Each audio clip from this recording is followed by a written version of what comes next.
ওয়াজ করেন যে মিজানুর রহমান আজহারি, তিনি টাকার বিনিময়ে তার বিভিন্ন অঞ্চলে গিয়ে তিনি ওয়াজ করেন, ভালো কথা।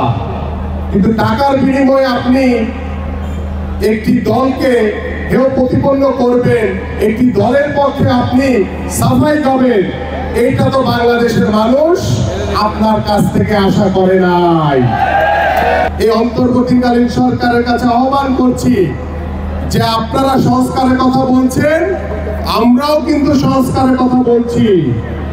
আসুন আমরা সকলে মিলে ঐক্যমত্যের ভিত্তিতে রাজনৈতিক দলগুলোকে একত্রিত করে আমরা আমাদের যে বাংলাদেশে যে চলমান যে সংকট রয়েছে, প্রত্যেকটি সেক্টরে আমরা ঐক্যমত্যের ভিত্তিতে আমরা সংস্কার করতে চাই।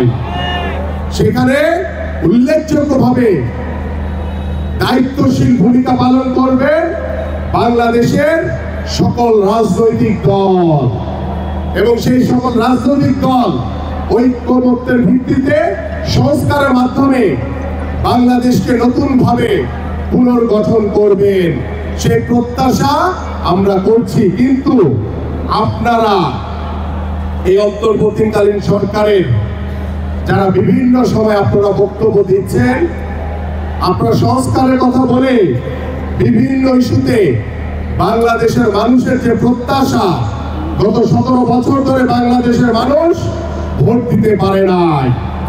বাংলাদেশের মানুষ প্রত্যাশা করে যে দ্রুত সময়ের ভিতরে আপনারা একটি নিরপেক্ষ নির্বাচন দিবেন, সেই নির্বাচনের মাধ্যমে বাংলাদেশের জনগণের সরকার প্রতিষ্ঠা হবে। বাংলাদেশের এই জনগণের সরকার বাংলাদেশের জনগণের কথা মতো চলবে, এবং সেই নির্বাচিত সরকার বাংলাদেশে পরিপূর্ণভাবে সংস্কার করবে, বাংলাদেশে পরিপূর্ণভাবে গণতন্ত্র প্রতিষ্ঠা হবে, এবং বাংলাদেশে পরিপূর্ণভাবে বাংলাদেশের যে মানুষের যে অধিকার, ভোটের অধিকার নিশ্চিত হবে। এই প্রত্যাশা আমরা আপনাদের কাছে করি। সংস্কারের নামে আপনারা নির্বাচনকে পিছিয়ে দেওয়ার যে চেষ্টা করছেন, বাংলাদেশের মানুষ এটা কিন্তু কোনোভাবেই মেনে নিবে না। এবং আমরা কিছু ইসলামিক দলের বিভিন্ন কথা শুনছি। আমরা যেমন গত 2 দিন আগে শুনলাম, ওয়াজ করেন যে মিজানুর রহমান আজহারি, তিনি টাকার বিনিময়ে তার বিভিন্ন অঞ্চলে গিয়ে তিনি ওয়াজ করেন, ভালো কথা।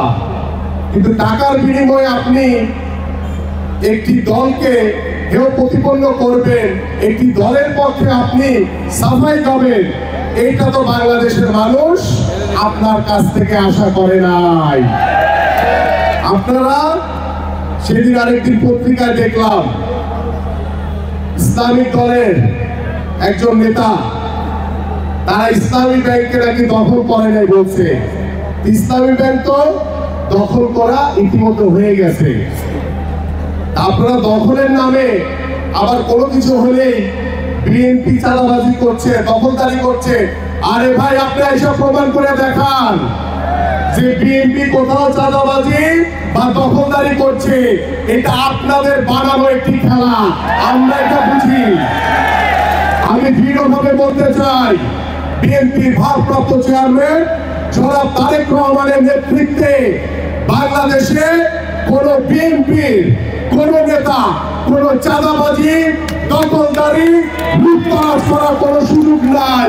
যদি করে, আমি আমিনুল্লাহ, বাংলাদেশের বহু মানুষ আছে এই রকম যারা এই ধরনের কার্যক্রমের সাথে জড়িত থাকবে। বাংলাদেশের জনগণের যে প্রত্যাশা, যে চাওয়া, আমরা সেটা মাথা বেঁধে নিব।